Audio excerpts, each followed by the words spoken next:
स्वागत है स्टूडेंट आपका नंदी कोचिंग सेंटर। आज हमारे सभी कोचिंग के बच्चों ने भारत का सामान्य परिचय सुनाया और मैंने इनको समझाया। भारत की राजधानी कहाँ है? नई दिल्ली। भारत के राज्यों की संख्या 28 राज्य। भारत में केंद्र शासित प्रदेश की संख्या 8। भारत का क्षेत्रफल कितना है? 32,87,263 वर्ग किलोमीटर। भारत का क्षेत्रफल कितना है? 32,87,263 वर्ग किलोमीटर। भारत का राष्ट्रीय ध्वज है तिरंगा। भारत का राष्ट्रीय गान जन गण मन। भारत का राष्ट्रीय गीत वंदे मातरम। भारत का राष्ट्रीय प्रतीक अशोक। भारत का राष्ट्रीय फल आम। भारत की राष्ट्रीय नदी गंगा। भारत का राष्ट्रीय पशु बाघ। भारत का राष्ट्रीय पक्षी मोर।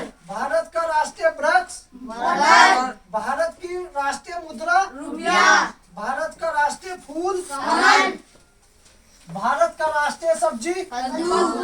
भारत का क्षेत्रफल में सबसे बड़ा राज्य राजस्थान। भारत का क्षेत्रफल में सबसे छोटा राज्य गोवा। भारत के प्रधानमंत्री नरेंद्र मोदी जी। भारत की राष्ट्रपति श्रीमती द्रौपदी मुर्मू। भारत के उपराष्ट्रपति जगदीप धनखड़। भारत के रक्षा मंत्री राजनाथ सिंह।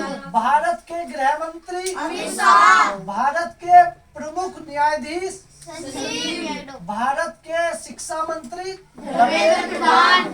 भारत के शिक्षा मंत्री धर्मेंद्र प्रधान। भारत के वित्त मंत्री निर्मला सीतारमण। भारत के राष्ट्रीय कृषि मंत्री शिवराज सिंह। भारत के रेल मंत्री अश्विनी वैष्णव। भारत के प्रमुख कानून मंत्री अर्जुन मेघवाल। भारत के संविधान जनक बाबा साहब भीमराव अम्बेडकर।